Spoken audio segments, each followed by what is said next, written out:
رضيت بالله ربا وبالإسلام محمد رسول الله.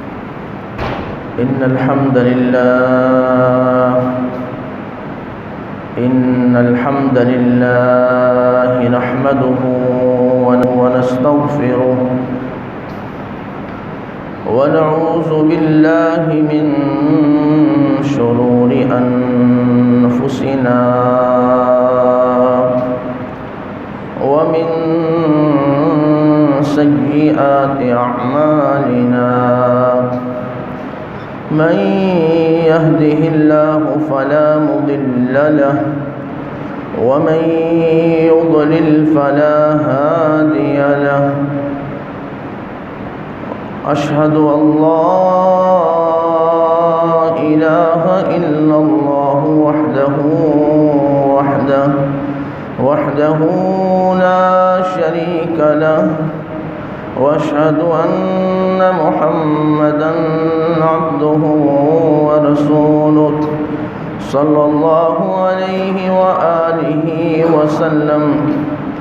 يا أيها الذين آمنوا اتقوا الله حق تقاته ولا تموتن إلا وأنتم مسلمون.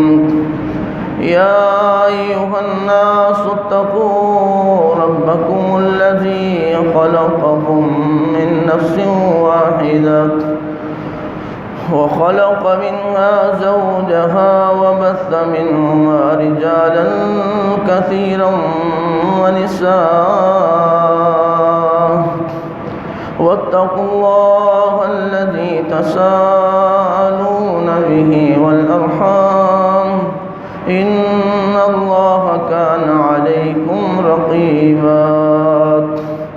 يا أيها الذين آمنوا اتقوا الله وقولوا قولا سديدا يصلح لكم أعمالكم ويغفر لكم ذنوبكم، ومن يطع الله ورسوله فقد فاز فوزا عظيما.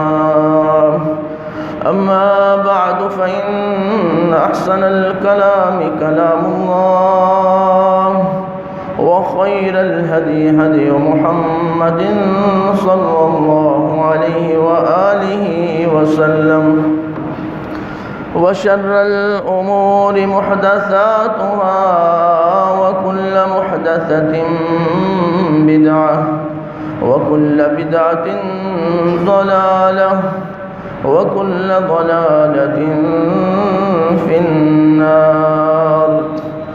رب اشرح لي صدري ويسر لي أمري واحلل عقدة من لساني يفقه قولي. سبحانك لا علم لنا إلا ما علمتنا، إنك أنت العليم الحكيم. اللهم انفعنا بما علمتنا وعلمنا ما ينفعنا وزدنا علما. رب أوزعني أن أشكر نعمتك التي أنعمت علي وعلى والدي، وأن أعمل صالحا ترضاه، وأصلح لي في ذريتي، إني تبت إليك وإني من المسلمين.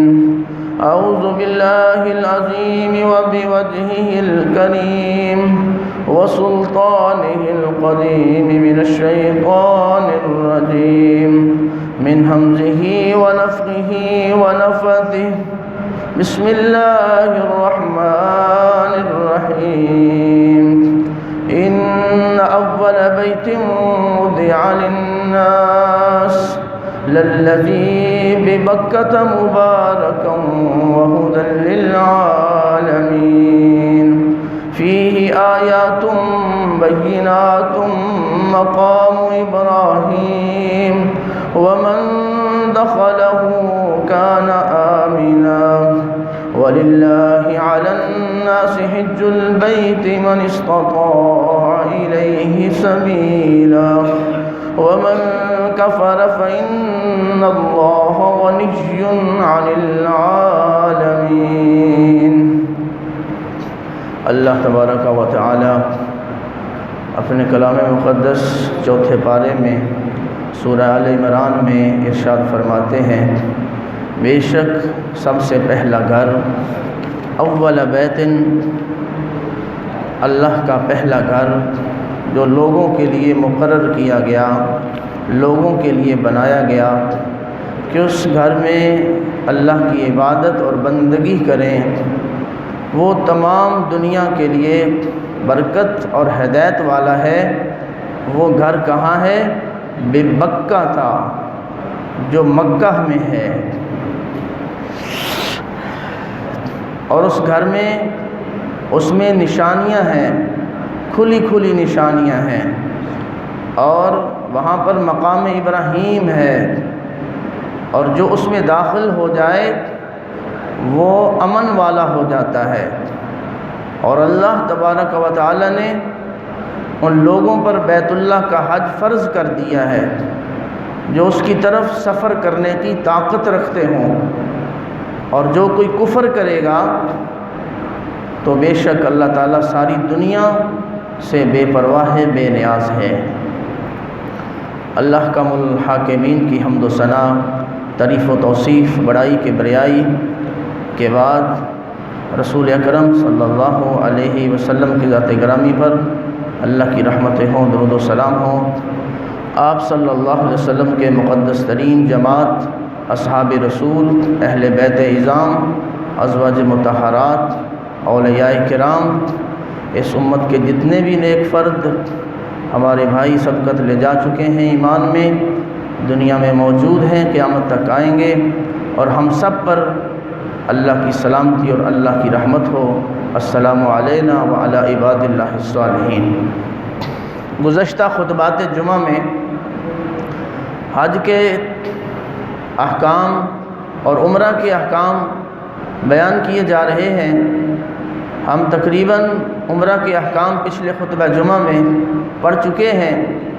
آج حج پر تفصیلی بات ہوگی، تو جو آیات مبارکہ آپ کے سامنے سورہ آل عمران کی دو پڑھی گئی ہیں، ان میں بیت اللہ کی عظمت کا بیان ہے، بیت اللہ کی شان کا بیان ہے، مکہ معظمہ کی عظمت کا بیان ہے، مسجد حرام کی عظمت کا بیان ہے، حرم کا بیان ہے، کیونکہ حاجی اور معتمر کے لیے، عمرہ کرنے والے کے لیے ضروری ہے کہ اللہ کے گھر کی طرف سفر کر رہا ہے تو اس کی قدر، اس کی اہمیت، اس کی فضیلت اس کے دل کے اندر ہونی چاہیے۔ اور صحیح البخاری اور مسلم کی متفق علیہ حدیث ہے کہ رسول اللہ صلی اللہ علیہ وسلم نے، آپ نے فرمایا، لا تشد الرحال، 3 مسجدوں کے سوا اور کسی مسجد کی طرف اور کسی مقام کی طرف اور کسی جگہ کی طرف شد رحال کرنا، سفر اختیار کرنا نیکی اور ثواب کی نیت سے یہ جائز نہیں ہے۔ رسول اللہ صلی اللہ علیہ وسلم نے تینوں مسجدوں کے بارے میں، 3 مقام کے علاوہ اور کسی مسجد کی طرف اور کسی جگہ کی طرف شد رحال کرنا، رخت سفر باندھنا، اس سے رسول اللہ صلی اللہ علیہ وسلم نے منع فرمایا ہے۔ ایک مسجد حرام ہے جو بیت اللہ بھی جس کو کہتے ہیں، خانہ کعبہ بھی جس کو کہتے ہیں، کعب اونچی جگہ کو کہتے ہیں، اور کعب ایڈی کو بھی کہتے ہیں، کیونکہ یہ اونچا ہے، آج بھی اس کا دروازہ اونچا ہے، اس لیے اس کو خانہ کعبہ کہتے ہیں۔ قبلہ بھی اس کو کہتے ہیں، چونکہ پوری دنیا کے مسلم، ان کو یہ حکم ہے، فَوَلِّ وَجْهَكَ شَطْرَ الْمَسْجِدِ الْحَرَامِ فَوَلُّوا وُجُوهَكُمْ، جب بھی صلاۃ پڑھنی ہو، نماز پڑھنی ہو، اپنا چہرہ کس طرف کرنا ہے؟ بیت اللہ الحرام کی طرف کرنا ہے۔ آپ جہاں پر بھی نماز پڑھ رہے ہیں تو اس کو قبلہ بھی کہتے ہیں، خانہ کعبہ بھی کہتے ہیں، مسجد حرام بھی کہتے ہیں، حرمت والی مسجد ہے، اللہ نے اس کا احترام اور اس کو حرمت والا مقام قرار دیا ہے، بلکہ یہاں تک کہ خانہ کعبہ اور بیت اللہ کے ارد گرد کی جگہیں جو ہیں ساری، جس کو حدود حرم کہتے ہیں، اور آج بھی وہاں پر ستون بنائے گئے ہیں، حد الحرم، نہایت الحرم، بدأ الحرم، کہ یہاں سے حرم کی ابتدا ہو رہی ہے، یہاں سے حرم کی انتہا ہو رہی ہے۔ حدود حرم کے اندر اتنا امن ہے کہ وہاں پر تو جانوروں کو بھی امن ہے، کسی جانور کو بھی پکڑ نہیں سکتے، اس کا شکار نہیں کر سکتے۔ تو ان آیات میں اللہ تبارک و تعالی نے 5 فضیلتیں بیان کی ہیں۔ یہودی کہتے تھے کہ بیت المقدس سب سے پہلا عبادت خانہ ہے، اور محمد صلی اللہ علیہ وسلم اور ان کے ساتھیوں نے اپنا قبلہ کیوں تبدیل کر لیا ہے؟ مدینہ میں پہنچ کر اپنا قبلہ بیت اللہ کیوں بنا لیا؟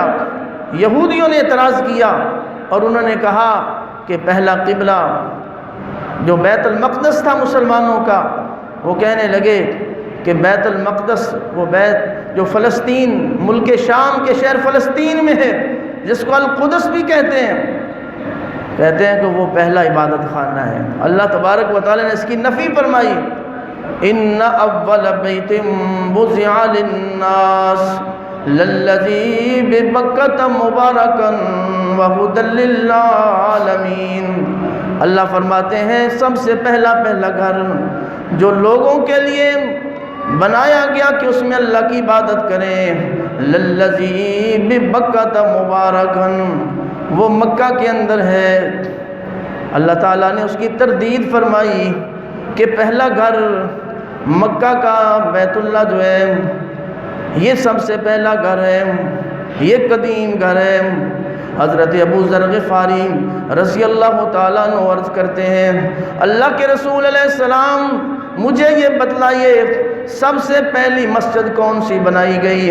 رسول اللہ صلی اللہ علیہ وسلم فرماتے ہیں مسجد حرام، یعنی بیت اللہ سب سے پہلے تعمیر کیا گیا زمین کے اوپر۔ حضرت ابو ذر غفاری رضی اللہ عنہ عرض کرتے ہیں اللہ کے رسول علیہ السلام اس کے بعد دوسری مسجد کون سی؟ تو آپ صلی اللہ علیہ وسلم نے فرمایا دوسری مسجد اقصیٰ ہے، بیت المقدس ہے۔ حضرت ابو ذر غفاری رضی اللہ عنہ عرض کرتے ہیں اللہ کے رسول علیہ السلام ان دونوں کے درمیان فاصلہ کتنا تھا، مدت کتنی تھی کہ بیت اللہ کے بعد کتنے عرصے بعد بیت المقدس کو تعمیر کیا گیا؟ تو رسول اللہ صلی اللہ علیہ وسلم نے فرمایا 40 سنہ، 40 سال کا فاصلہ۔ تو پتہ یہ چلا کہ بیت اللہ اول گھر ہے اللہ کا، اللہ کی زمین پر سب سے اول ہے، شان میں بھی اول ہے، بنانے میں بھی اول ہے، مقام میں بھی اول ہے۔ اسی لیے رسول اللہ صلی اللہ علیہ وسلم نے فرمایا 3 مسجدوں کے سوا اور کسی مسجد کی طرف رخت سفر باندھنا، کسی مقام کی طرف ثواب کی نیت سے جانا جائز نہیں ہے۔ مسجد حرام، مسجد اقصیٰ، اور فرمایا کہ جو میری یہ مسجد ہے یعنی مسجد نبوی جو مدینہ منورہ کے اندر ہے۔ تو ان آیات میں اللہ تعالیٰ کے اس گھر کی عظمت اور شان کہ یہ گھر برکت والا ہے، مبارکن، پہلی فضیلت کہ یہ گھر سب سے پہلا ہے اور پھر برکت والا ہے، اور پھر آگے فرمایا وَهُدًى لِّلْعَالَمِينَ، یہ تمام جہان والوں کے لیے ہدایت کا مرکز ہے۔ آج لوگوں نے ہدایت کے مرکز، کسی نے قادیان ہدایت کا مرکز بنایا، کسی نے ہدایت کا مرکز کسی اور بستی کو قرار دیا، لیکن قرآن مجید کے مطابق، اللہ کی شریعت کے مطابق، اللہ کے دین کے مطابق اللہ کیا فرماتے ہیں وَهُدًى لِّلْعَالَمِينَ،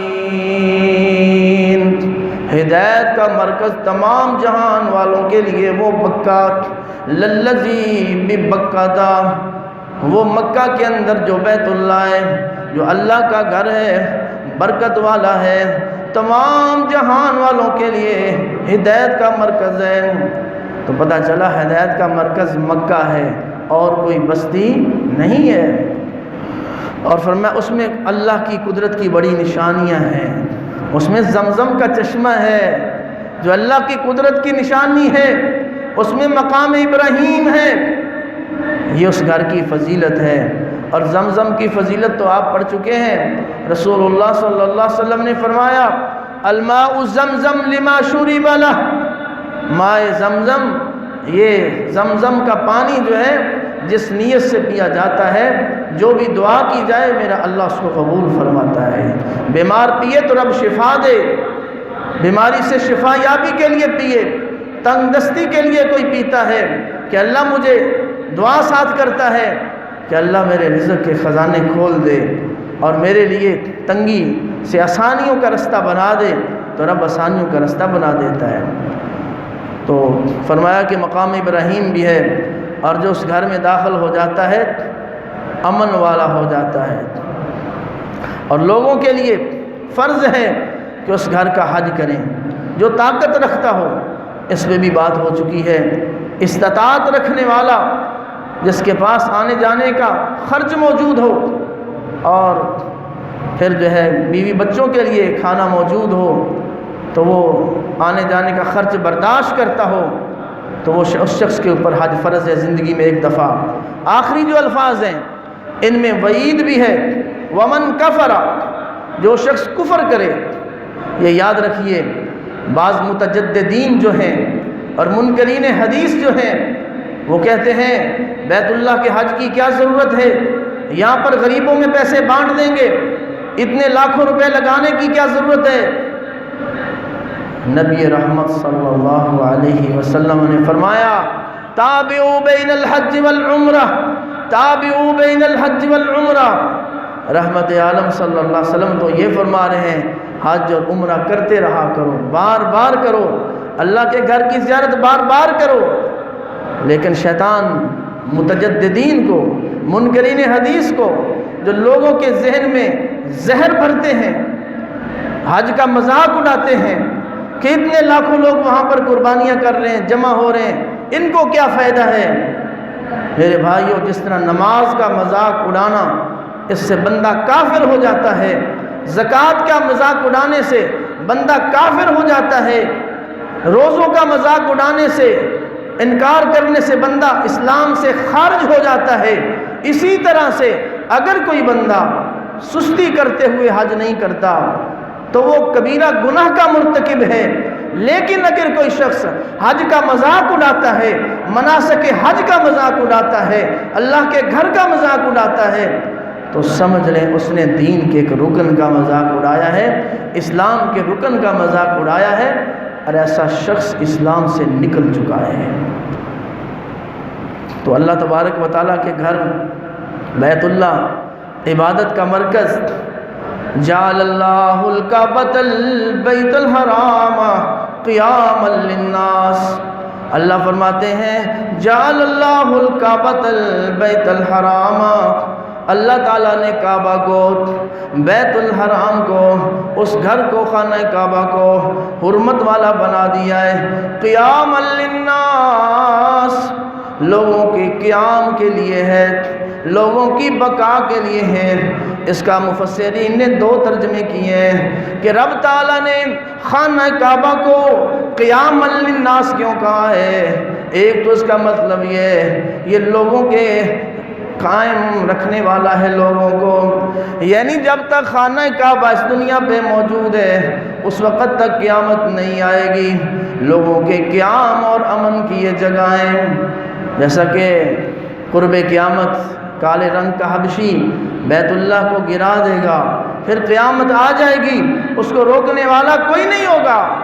اس لیے لوگوں کے قیام کی جگہیں، رہنے کی جگہیں، اس وقت تک لوگ رہیں گے دنیا میں جب تک خانہ کعبہ موجود ہے، جب یہ موجود نہیں رہے گا اس وقت لوگ نہیں رہیں گے، قیامت آ جائے گی۔ قیاما للناس۔ دوسرے مقام پر اللہ فرماتے ہیں وَإِذْ جَعَلْنَا الْبَيْتَ مَثَابَةً لِلنَّاسِ، ہم نے اس گھر کو بنایا ہے جَعَلْنَا الْبَيْتَ مَثَابَةً لِلنَّاسِ، بار بار آنے کی جگہ بنایا ہم نے اس کو، مَثَابَةً لِلنَّاسِ وَأَمْنًا، ہم نے امن کی جگہ بنایا ہے۔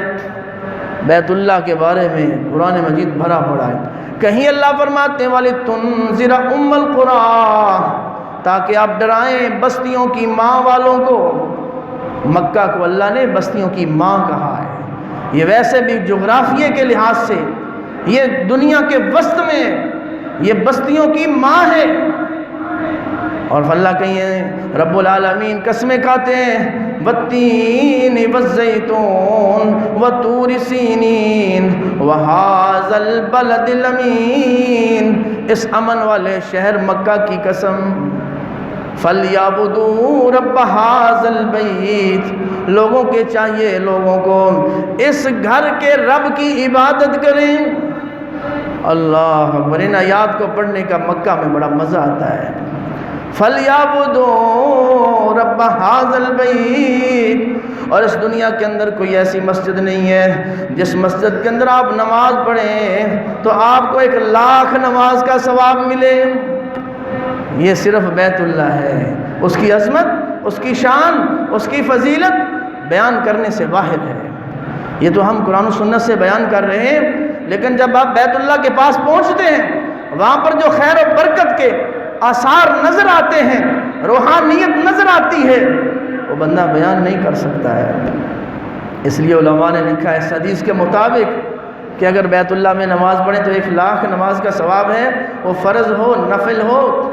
جب جماعت کے ساتھ پڑھیں تو 27 درجے بڑھ جاتا ہے، تو ایک نماز 27 لاکھ نماز کے برابر ہو جاتی ہے۔ اللہ اکبر، گنتی کریں اس کی، اگر آپ نے 5 نمازیں پڑھ لی ہیں تو پتہ نہیں 80 سال کی جیسے نمازیں پڑھی ہیں اتنا ثواب مل جاتا ہے۔ اسی طرح ذکر اللہ، تلاوت قرآن، اس کا ثواب بھی وہاں پہ زیادہ ہے۔ اس لیے حجاج کو چاہیے کہ اللہ کے گھر کا قصد کر رہے ہیں، اس گھر کی عظمت، اس کی شان، اس کی فضیلت اپنے ذہن میں ہو۔ اور پھر دوسرا گھر جو ہے وہ مسجد نبوی ہے جس کی طرف سفر کرنا ہے۔ رسول اللہ صلی اللہ علیہ وسلم نے فرمایا کہ میری مسجد جو ہے اس کی طرف وقت سفر باندھنا جائز ہے، کیونکہ حجاج مدینہ میں پہنچتے ہیں۔ اور حضرت انس رضی اللہ عنہ بیان کرتے ہیں کہ جس طرح حضرت ابراہیم علیہ السلام نے مکہ کے لیے دعائیں کی، اسی طرح میرے پیارے پیغمبر محمد رسول اللہ صلی اللہ علیہ وسلم نے مدینہ کے لیے دعائیں کی۔ آپ نے فرمایا المدینہ تو حرم، میرا مدینہ بھی حرم ہے۔ اس کا نام یثرب تھا، اس میں بخار لوگوں کو ہوتا تھا، بیماریاں پھیلتی تھیں، لوگ بیمار ہوتے تھے۔ رسول اللہ صلی اللہ علیہ وسلم نے فرمایا اللہ مدینے کے بخار یہاں سے ختم کر دے، یہاں کی بیماریوں کو جوفہ کی طرف لے جا۔ اللہ اکبر۔ حضرت انس رضی اللہ عنہ بیان کرتے ہیں کہ رسول اللہ صلی اللہ علیہ وسلم فرماتے ہیں اے میرے اللہ، تیرے ابراہیم خلیل اللہ نے مکہ کے لیے برکت کی دعائیں کی تھیں، میں حبیب اللہ، میں تیرا پیغمبر محمد صلی اللہ علیہ وسلم، میں مدینہ کے لیے دگنی برکت کی دعا کرتا ہوں۔ اللہ کے رسول علیہ السلام نے مدینہ کے لیے دگنی برکت کی دعا کی، اور آپ نے فرمایا جس شخص سے ہو سکتا ہے وہ مدینہ میں رہائش اختیار کرے، جس کے بس میں ہو، جس کی طاقت میں ہو، جس کی استطاعت ہو، وہ مدینہ کے اندر رہائش اختیار کرے، مدینہ کے اندر رہے، صبر کرے، تکلیف پہنچتی ہے صبر کرے، مصیبت پہنچتی ہے صبر کرے۔ فرمایا اگر وہاں پہ مرے گا اشفع بہا، میں وہاں کے مرنے والے مومنوں کی میں محمد صلی اللہ علیہ وسلم خصوصی شفاعت کروں گا۔ اللہ اکبر۔ تو مومنین کے لیے اعزاز ہے، اسی لیے حضرت عمر رضی اللہ عنہ دعا کیا کرتے تھے اللہم ارزقنی شہادتا فی سبیلک واجعل موتی فی بلد رسولک، اے اللہ میں عمر رضی اللہ عنہ کو شہادت کی موت دینا تو نبی کے شہر مدینے میں دینا۔ اور رسول اللہ صلی اللہ علیہ وسلم آپ فرماتے ہیں جب قیامت کے قریب دجال کا فتنہ ہوگا، طاعون کی بیماری بھی اور دجال بھی مدینہ کے اندر داخل نہیں ہو سکیں گے، دجال کا روگ بھی مدینہ والوں میں داخل نہیں ہو سکے گا، مدینہ والوں پہ اثر نہیں پڑے گا۔ آپ فرماتے ہیں ایک وقت آئے گا کہ سانپ جیسے اپنے بل کی طرف چلا جاتا ہے، اسی طرح ایمان سکڑ کے مدینہ کی طرف چلا جائے گا۔ اللہ اکبر۔ ایمان مدینہ کی طرف چلا جائے گا، جس طرح سانپ اپنے بل کی طرف جاتا ہے۔ اور دجال کا رعب، دجال کا دبدبہ، اور دجال مکہ اور مدینہ میں داخل نہیں ہو سکے گا۔ اور رسول اللہ صلی اللہ علیہ وسلم فرماتے ہیں جب دجال آئے گا، دجال کا فتنہ، اس وقت مدینے کے 7 دروازے ہوں گے، ہر دروازے کے اوپر اللہ کے 2 فرشتے مقرر ہوں گے۔ دجال مدینہ کا رخ کرے گا، لیکن جب اللہ کے فرشتوں کو دیکھے گا تو بھاگ جائے گا۔ اس لیے فرمایا جس نے رہائش اختیار کرنی ہو مدینہ میں رہائش اختیار کرے۔ یہ مدینہ منورہ ہے، یہ روشن ہے، رسول اللہ کی آمد سے رب نے اس کو روشن کر دیا، بیماریاں ختم کر دی۔ اللہ کے رسول علیہ السلام فرماتے اللہم بارک لنا فی ساعنا و مدنا، اے اللہ مدینے کے سا میں، مدینے کے مد میں، یہ پیمانے تھے غلہ ناپنے کے، اے میرے اللہ میں تیرا حبیب دعا کرتا ہوں مدینے والے کے کھانوں میں برکت کر دے، ان کے سا میں برکت کر دے، ان کے مدوں میں برکت کر دے۔ اور اس دنیا کے اوپر ایک جگہ ہے جس کو جنت کا ٹکڑا کہتے ہیں، اور کوئی جنت نہیں، اور کوئی جنت کا دروازہ نہیں دنیا میں۔ یہ ساری غلط بات ہے۔ کہتے ہیں فلاں پاک پتن میں جنتی دروازہ ہے، نانا، اس دنیا کائنات میں دین کے مطابق، شریعت کے مطابق، اسلام کے مطابق کوئی جگہ جنت نہیں، ایک ہی جگہ جنت ہے جس کو نبی اکرم صلی اللہ علیہ وسلم نے جنت کہا ہے، ما بین بیتی و منبری روضۃ من ریاض الجنہ۔ اللہ کے رسول علیہ السلام فرماتے ہیں اے میرے صحابہ، یہ میرے منبر سے لے کر میرے گھر تک، عائشہ صدیقہ کے حجرے سے تک، فرمایا ما بین بیتی و منبری روضۃ من ریاض الجنہ، یہ جنت کا ٹکڑا ہے، یہ ریاض الجنہ ہے، جنت کا ٹکڑا ہے۔ ویسے نماز پڑھنے کا مزہ تو مسجد نبوی میں ہر جگہ ہے، بیت اللہ میں ہر جگہ ہے، لیکن جو بیت اللہ کا مطاف ہے نا، ارد گرد طواف کی جگہ، وہاں پر نماز پڑھنے کی لذت ہی الگ ہے، اور ریاض الجنہ میں بھی نماز پڑھنے کی لذت ہی الگ ہے، کیونکہ بندہ جنت میں نماز پڑھ رہا ہوتا ہے۔ اللہ اکبر، اللہ اکبر۔ ادھر رسول اکرم صلی اللہ علیہ وسلم کی قبر مبارک ہے، وہاں پر صلاۃ و سلام پڑھنا اور گزرنا، وہاں پر اللہ کے رسول علیہ السلام کے پاس سے دھیمی آواز میں، وہاں پر لکھا ہوا ہے ان الذین یغضون اصواتهم عند رسول اللہ اولئک الذین امتحن اللہ قلوبهم للتقوی۔ اللہ کے رسول نام فرما رہے ہیں ان کی زندگی میں بھی، ان کی موت کے بعد بھی، ان کے قریب آوازوں کو اونچا نہ کرنا۔ رسول اللہ کا ادب ہے، آپ کا احترام ہے، شور نہیں کرنا۔ اللہ کے رسول علیہ السلام السلام علی رسول اللہ، السلام علی ابی بکر، السلام علی عمر، اور ساتھ آپ کے ساتھی بھی لیٹے ہوئے ہیں، رسول اللہ کے دوست لیٹے ہوئے ہیں۔ کتنے وہ بدبخت ہیں جو رسول اللہ کے ساتھ دوست لیٹے ہوئے ہیں، جو ان کی غیبت کرتے ہیں، جو ان کو برا کہتے ہیں، رسول اللہ کے دوستوں کو برا کہتے ہیں۔ کتنے بد نصیب ہیں، اللہ ان کو ہدایت دے۔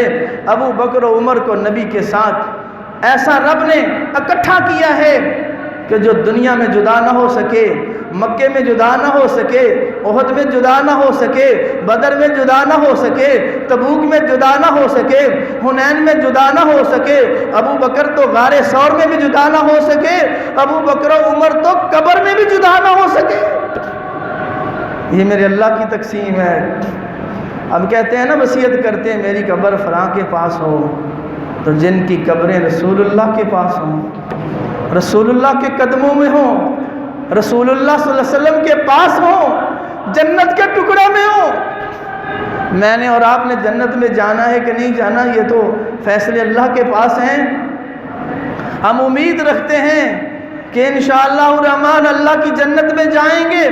کوئی حافظ ہے، کوئی عالم ہے، کوئی متقی ہے، پرہیزگار ہے، زاہد ہے، مفتی ہے، علامہ ہے، تاجر ہے، مسلمان ہے، عربی ہے، اجمی ہے، کالا ہے، گورا ہے، جہاں کا بھی رہنے والا ہے، امید کرتا ہے کہ میں جنت میں جاؤں گا۔ لیکن صحابہ ابو بکر و عمر تو جنت میں آرام کر رہے ہیں، ان کی قبریں ہی رب نے جنت میں بنا دی، ان کی کوئی غیبتیں کرے، ایسا شخص جو ہے بڑا بد نصیب ہے۔ تو مدینہ کی فضیلت رسول اللہ صلی اللہ علیہ وسلم نے فرمایا کہ جس کا مدینہ کے اندر ہو سکتے کہ اس کو رہائش اختیار کرنی چاہیے۔ مدینہ کی فضیلت ریاض الجنہ، جنت کا ٹکڑا ہے، پھر وہاں پر مسجد قباء ہے، آپ وہاں پہ بھی جائیں۔ رسول اللہ صلی اللہ علیہ وسلم فرماتے ہیں من تطہر فی بیتی، جو شخص بھی اپنے گھر سے نکلتا ہے، وضو کر کے نکلتا ہے، پھر مسجد قباء کی طرف جاتا ہے، وہاں پر نماز پڑھتا ہے، اللہ تبارک و تعالیٰ اس کو عمرہ جتنا ثواب عطا کرتے ہیں۔ یہ ایک ہی مسجد ہے دنیا میں جہاں پہ رسول اللہ صلی اللہ علیہ وسلم ہجرت کر کے گئے تھے اس مقام پر، اور آپ 20 دن تقریباً ٹھہرے تھے۔ اس مسجد کی فضیلت بھی انفرادی طور پر یہ ثابت ہوا، مسجد قباء کی طرف بھی جانا سنت ہے۔ رسول اللہ صلی اللہ علیہ وسلم ہر ہفتے کو جاتے تھے، وہاں پر نماز پڑھا کرتے تھے۔ مسجد قباء کی طرف حجاج کو جانا چاہیے۔ اسی طرح میدان احد کی طرف بھی جانا، یہ بھی رسول اللہ صلی اللہ علیہ وسلم کی سنت ہے۔ آپ نے احد کے شہداء کے لیے دعائیں کی ہیں، ان کے لیے جنازہ بھی پڑھا ہے۔ اسی طرح ساتھ ہی جنت البقیع ہے جس کو بقیع الغرقد کہتے ہیں، اس کی طرف بھی جانا، دعا کرنا، اللہم اغفر لأہل البقیع۔ اللہ کے رسول علیہ الصلوۃ والسلام نے آپ نے اٹھ کر راتوں کو دعائیں کی ہیں، اے میرے اللہ آپ بقیع والوں کو معاف فرما دے۔ یہاں پر سیدہ فاطمہ الزہرا کی قبر ہے، سیدنا عثمان غنی کی قبر ہے، اسی طرح ازواج مطہرات کی قبریں ہیں، 2 ازواج کے سوا باقی تمام ازواج کی قبریں ہیں، اور بعض تو کہتے ہیں کہ تقریباً 10,000 کے قریب صحابہ کی قبریں ہیں، کتنے ہزار تابعین کی قبریں ہیں۔ تو اہل بقیع کے لیے بخشش مانگنا۔ اللہ اکبر، یہ تو بیت اللہ مسجد نبوی کی عظمت ہے۔ اب پچھلے خطبہ میں ہم نے عمرہ کا طریقہ پڑھا تھا، اب حج کا طریقہ شروع کرتے ہیں۔ 8 ذی الحج کو یہاں پر چونکہ جانے والے تمام حج تمتع کرتے ہیں، عمرہ کرنے کے بعد احرام کھول دیتے ہیں، حلال ہو جاتے ہیں، فائدہ حاصل کرتے ہیں۔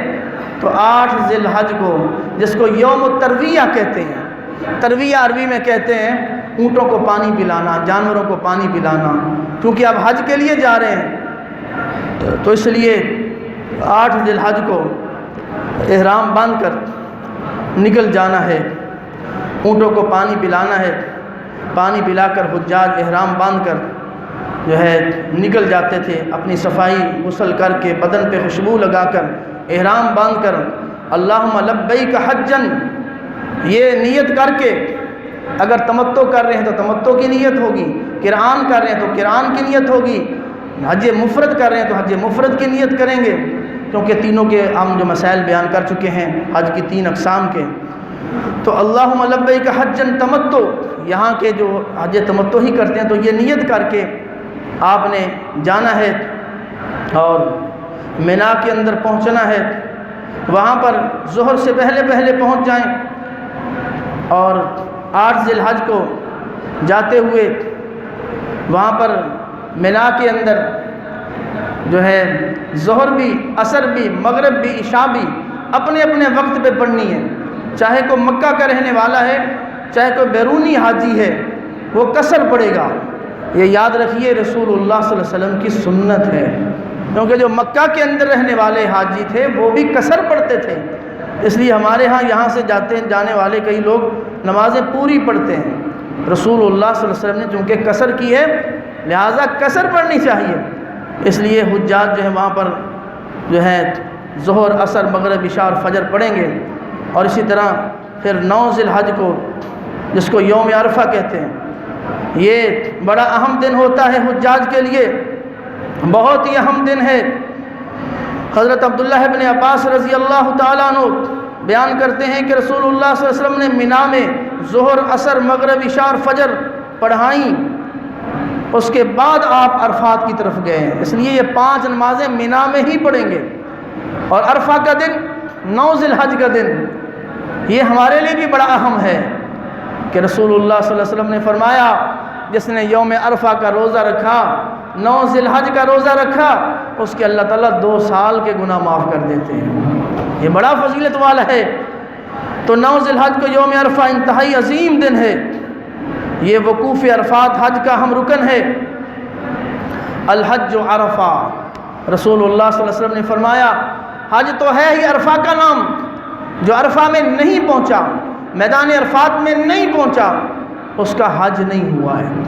یہ رکن اعظم ہے، اس لیے حجاج کے لیے ضروری ہے اس دن کی فضیلت کے بارے میں رسول اللہ صلی اللہ علیہ وسلم فرماتے ہیں ما من یوم اکثر ان یطق اللہ فیہ عبدا من النار۔ آپ فرماتے ہیں کوئی دنوں میں سے ایسا دن نہیں ہے کہ جس دن اللہ تعالیٰ اپنے بندوں کو جہنم سے زیادہ آزاد کرتا ہو۔ عرفہ کے دن کے علاوہ کوئی دن ایسا نہیں ہے کہ جس دن اللہ تعالیٰ اپنے بندوں کو سب سے زیادہ جہنم سے آزاد کرتا ہو۔ وہ عرفہ کا دن ہے، یباہی بہم الملائکہ، اللہ تعالیٰ اپنے بندوں کو جو حج کے لیے پہنچتے ہیں تلبیہ پڑھتے ہوئے، 8 ذی الحج کو احرام باندھ کر حاجیوں نے تلبیہ بھی پڑھتے جانا، منا کو پڑھتے جانا ہے تلبیہ، لبیک اللہم لبیک لبیک لا شریک لک لبیک ان الحمد والنعمت لک والملک۔ یہ توحید کا تلبیہ، قدم قدم پہ توحید، کیونکہ ہمارے نبی صلی اللہ علیہ وسلم آئے ہی شرک کے خاتمے کے لیے تھے، اور بلکہ تمام نبی آئے ہی شرک کے خاتمے کے لیے تھے۔ اس لیے تلبیہ حج جو ہے یہ سارا کا سارا توحید ہے۔ لبیک اللہم لبیک لا شریک لک لبیک، اللہ میں تیرے گھر میں حاضر ہوں، اللہ میں تیری طرف حاضر ہوں۔ اس لیے حاضری کہاں پہ دینی ہے؟ اللہ کے گھر کی طرف، وہی حاضری ہے، وہاں پر حاضری ہے، نعمتیں بھی اسی کی، تعریفیں بھی اسی کی، بادشاہت بھی اسی کی ہے، اور کسی کی بادشاہت نہیں ہے۔ تو بندہ تلبیہ پڑھ کے، حجاج جو ہیں 8 کو بھی پڑھنا ہے تلبیہ، 9 کو بھی پڑھنا ہے تلبیہ۔ تلبیہ کہاں پہ بند کرنا ہے حاجیوں نے؟ جب 10 ذی الحج کو بڑے جمرے کو کنکریاں مارنی ہیں۔ جمرہ جو ہے نا ستون کو کہتے ہیں، اس کو شیطان نہیں کہنا چاہیے۔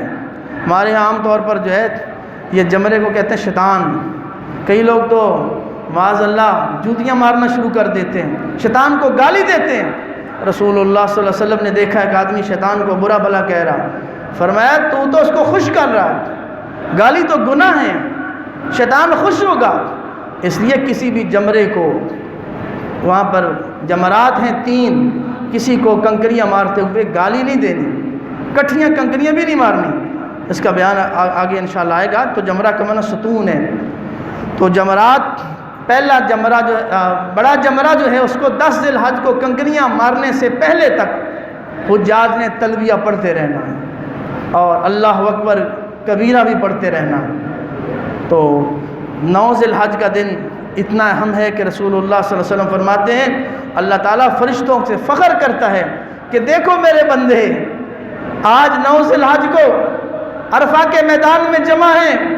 اللہ کے رسول علیہ السلام فرماتے ہیں سب سے زیادہ اللہ تعالیٰ اپنے بندوں کو جہنم سے آزاد کرتا ہے تو عرفہ کے دن آزاد کرتا ہے، جہنم سے آزادی کا دن ہے۔ اور رسول اللہ صلی اللہ علیہ وسلم آپ فرماتے ہیں، حضرت عبداللہ بن عباس حدیث کے راوی ہیں، آپ فرماتے ہیں آتانی جبریل، میرے پاس جبریل آئے، حضرت جبرائیل میرے پاس آئے، مجھے جبرائیل نے میرے رب کا سلام پیش کیا ہے، اور آ کر یہ خوشخبری دی ہے کہ محمد رسول اللہ صلی اللہ علیہ وسلم کو یہ خوشخبری سنا دیجئے کہ آج جو عرفات کے لوگ ہیں اللہ تعالیٰ نے سب کو معاف کر دیا ہے۔ اہل المشر، مشر والوں کو بھی رب نے معاف کر دیا ہے، جو مزدلفہ کی پہاڑی کا نام ہے، جس کے بارے میں قرآن کہتا ہے فَاذْكُرُوا اللَّهَ عِنْدَ الْمَشْعَرِ الْحَرَامِ، مشعر حرام کے پاس اللہ کا ذکر زیادہ کرنا ہے۔ تو مشر والوں کو بھی رب نے معاف کر دیا۔ جبرائیل سلام کہہ رہا ہے رسول اللہ صلی اللہ علیہ وسلم کو رب کی طرف سے اور خوشخبری دے رہا ہے کہ عرفات والوں کو اے پیغمبر کرم رحمت عالم صلی اللہ علیہ وسلم آپ کا یہ آخری حج ہے، ایک ہی حج میرے پیغمبر نے کیا ہے۔ آپ صلی اللہ علیہ وسلم عرفات میں پہنچے اور وہاں پر آپ نے نمرہ کے وادی نمرہ جہاں پر آج مسجد نمرہ ہے وہاں پر آپ کا خیمہ تھا، آپ خیمہ زن ہوئے ہیں۔ حج کا خطبہ آپ نے ارشاد فرمایا ہے قصوانہ میں اونٹنی پر گیا، آپ صلی اللہ علیہ وسلم سوار ہو کے 1.25 کے قریب صحابہ کا مجمع ہے، آپ نے خطبہ دیا ہے۔ پھر ظہر اور عصر کی نماز کو آپ نے جمع کر کے پڑھائی ہیں، قصر پڑھائی ہیں، ایک اذان کے ساتھ، 2 تکبیروں 2 اقامتوں کے ساتھ۔ اس لیے یہاں پر کئی سیانے جاتے ہیں نا، وہ وہاں پر بھی جو ہے نماز قصر نہیں کرتے۔ اللہ کے بندو تم صحابہ سے اور رسول اللہ صلی اللہ علیہ وسلم سے آگے نکل گئے ہو۔ وہاں پر جو بھی پہنچتا ہے چاہے مکہ کا رہنے والا ہو چاہے کسی بھی علاقے کا رہنے والا ہو، عرفات میں بھی ظہر اور عصر کو جمع کریں گے اور قصر کریں گے۔ رسول اللہ صلی اللہ علیہ وسلم نے آپ نے عرفہ میں آپ ٹھہرے ہیں، پھر آپ نے وہاں پر فرمایا کہ اللہ تعالیٰ نے سلام بھیجا ہے اور اللہ تبارک و تعالیٰ نے فرمایا کہ میں نے عرفات والوں کو معاف کر دیا ہے، عرفات میں جو پہنچے ہیں حج کیا ہے سب کو میں نے معاف کر دیا ہے۔ حضرت عمر کھڑے ہو جاتے ہیں، واہ حضرت عمر تو نے کیسی بات پوچھ لی اللہ کے نبی سے۔ حضرت عمر کھڑے ہو جاتے ہیں اور عرض کرتے ہیں اللہ کے نبی کیا یہ آج والوں کے لیے ہے یا بعد والوں کے لیے بھی ہے؟ رحمت عالم صلی اللہ علیہ وسلم فرماتے ہیں وَلِمَنْ أَتَىٰ مِن بَعْدِكُمْ، آپ فرماتے ہیں یہ معافی کا اعلان بعد میں آنے والوں کے لیے بھی ہے، یہ تمہارے لیے بھی تھا بعد میں آنے والوں کے لیے بھی ہے۔ دیکھیے نا حج میں کیسی مساوات ہے، بادشاہ ہے تب بھی، فقیر ہے تب بھی، عربی ہے تب بھی، اجمی ہے تب بھی، فارسی ہے تب بھی، پنجابی ہے تب بھی، ایک ہی لباس پہنا ہوا ہے۔ فقیر اور بادشاہ کا امتیاز ختم ہو چکا ہے، بڑے بڑے بادشاہ ہیں 2 ہی ان کے اوپر چادریں ہیں، زبان پہ ایک ہی ترانہ ہے لبیک اللہم لبیک لبیک لا شریک لک لبیک۔ اللہ کے رسول علیہ السلام نے ظہر اور عصر کی نماز کو وہاں پر آپ نے قصر کر کے پڑھائی، جمع کر کے پڑھائی، اور پھر آپ صلی اللہ علیہ وسلم قبلہ کی جانب چہرہ مبارک کر لیا ہے۔ حاجیوں کو چاہیے کہ عرفات میں پھر قبلہ کی جانب اپنا چہرہ کر لیں، ہاتھ اٹھا کے دعائیں کریں، استغفار کریں۔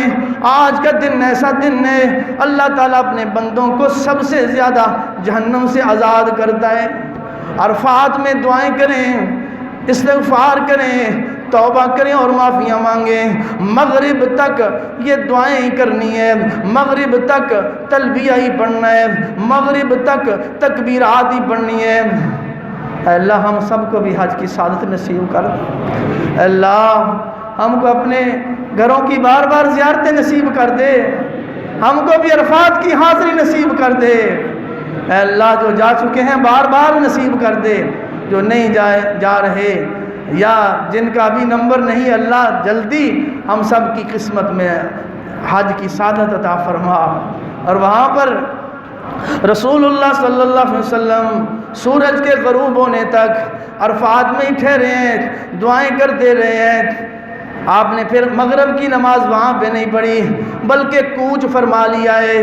مغرب سورج غروب ہونے کے بعد سورج کی ٹکیا غائب ہوئی ہے، رحمت عالم صلی اللہ علیہ وسلم وہاں سے چل پڑے ہیں، سواریوں پہ چلے ہیں۔ حضرت بلال رضی اللہ عنہ کہتے ہیں کہ لوگ اپنی سواریوں کو ڈانٹنے لگ گئے، مارنے لگ گئے۔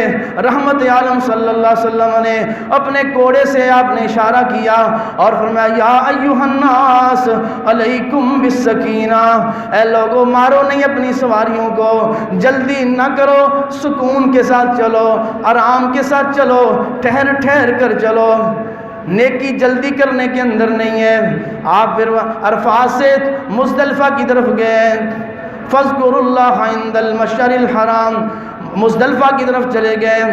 وہاں پر مغرب کو عشاء کے ساتھ ملا کر ایک اذان کے ساتھ 2 تکبیروں کے ساتھ آپ صلی اللہ علیہ وسلم نے نمازیں پڑھی ہیں، اور پھر وہاں پر آپ نے کوئی نفل نماز، کوئی سنت اور نہیں پڑھی ہے، صرف 2 ہی نمازیں پڑھی ہیں مزدلفہ کے اندر۔ کیا آپ جب رات کو پہنچے ہیں 9 اور 10 کی، یہ درمیانی جو رات ہے مزدلفہ میں حاجیوں نے قیام کرنا، ٹھہرنا ہے، اور مغرب اور عشاء قصر کرنی ہے، ایک اذان 2 تکبیروں کے ساتھ اور جمع کرنی ہے، اور پھر اس کے بعد آپ نے کوئی نفل وتر کچھ بھی نہیں پڑھا، اور آپ صلی اللہ علیہ وسلم سو گئے ہیں۔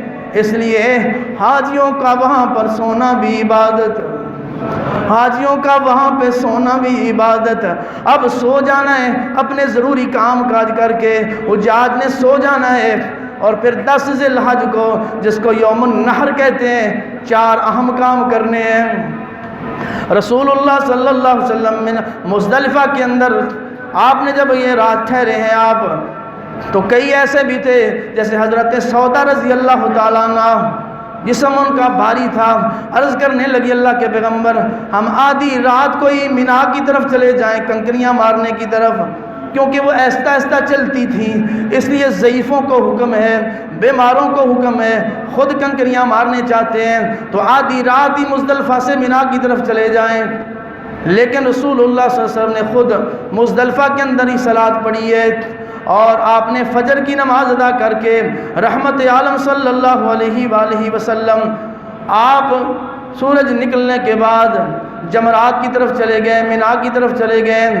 مینا اور مزدلفہ کے درمیان ایک وادی محصر ہے، یہ اس وادی محصر کے اندر اللہ تبارک و تعالیٰ نے اس ابرا کافر کے لشکر کو تباہ کیا تھا، جس کا ذکر قرآن میں ہے، الم تر کیف فعل ربک باصحاب الفیل تضلیل وارسل علیہم طیرا ابابیل۔ اللہ نے پرندے جھنڈ در جھنڈ بھیجے تھے، ہاتھیوں کے لشکر کو تباہ کیا تھا، اس ابرا کے لشکر کو۔ تو وادی محصر سے جب گزرنا ہے، رسول اللہ صلی اللہ علیہ وسلم نے اپنی سواری کو تیز کر کے گزرے ہیں، جلدی سے گزرے ہیں، اور پھر 10 کو پہنچ کر وہاں پر جمرہ عقبہ کے پاس، تو سب سے بڑا جمرہ ہے، وہاں پر پہنچ کر پہلے دن 10 ذی الحج کو صرف ایک جمرے کو کنکری مارنی ہے، 7 کنکریاں بڑے چنے کے برابر، اور اللہ اکبر کر کے۔ اور اگر کوئی ضعیف ہے، بہت کمزور ہے، نہیں جا سکتا ہے، تو وہ کسی کو وکیل بنا سکتا ہے، ساتھ والے کو، وہ اس کی طرف سے کنکریاں مار سکتا ہے۔ تو 7 کنکریاں 10 ذی الحج کو بڑے جمرے کو مارنی ہے، باقی 2 کو نہیں مارنی۔ پھر واپس آ گئے، رسول اللہ صلی اللہ علیہ وسلم تشریف لائے، ادھر حجام کو اشارہ کیا، رسول اللہ صلی اللہ علیہ وسلم نے حجام کو اشارہ کیا، وہ آتا ہے، آپ فرماتے ہیں سر کے بال مونڈ دے۔ آپ نے فرمایا 3 دفعہ اللہم ارحم المحلقین، اے اللہ ان پہ رحم کر دے جو سر منڈاتے ہیں، جو ٹن کرواتے ہیں ان پہ رحم کر دے، اے اللہ ان پہ رحم کر دے، اے اللہ ان پہ رحم کر دے۔